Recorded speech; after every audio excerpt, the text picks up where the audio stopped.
பிரியமானவர்களே, உயிர்த்தெழுந்த இயேசு கிறிஸ்துவின் நாமத்தில் உங்கள் யாவரையும் வாழ்த்துகிறேன். இந்த நாளுக்குரிய வேத வசனம் ஆதியாகமம் 49:22. யோசேப்பு கனி தரும் செடி.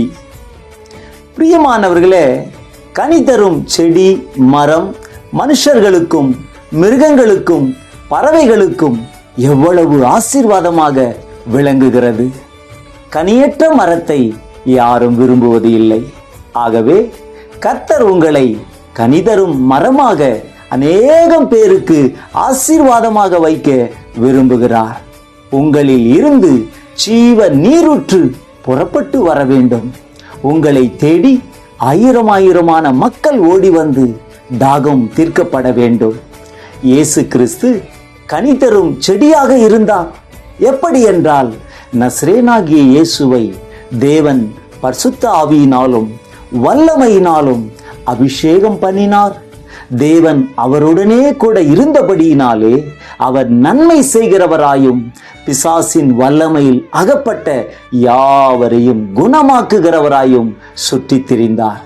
அதுபோலவே யோசேப்பு கனிதரும் செடியாயிருந்ததினாலே அநேகம் பேருக்கு ஆசீர்வாதமாயிருந்தார்.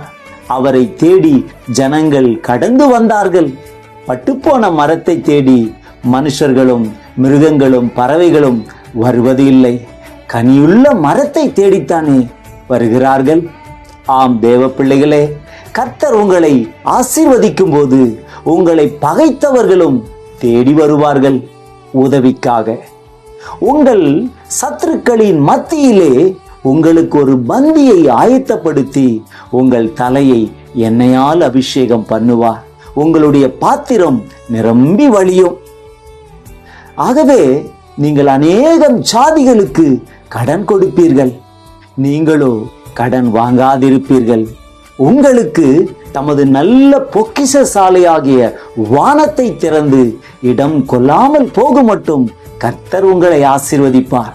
ஜெபிப்போமா?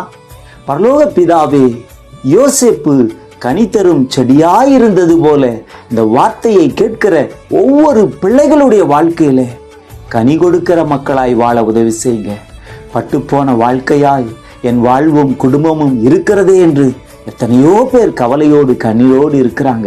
இந்த நாளிலே இந்த வார்த்தையை கேட்கும் போதே இவருடைய வாழ்க்கையிலே வளர்ச்சி உண்டாகட்டும், செழிப்பு உண்டாகட்டும்.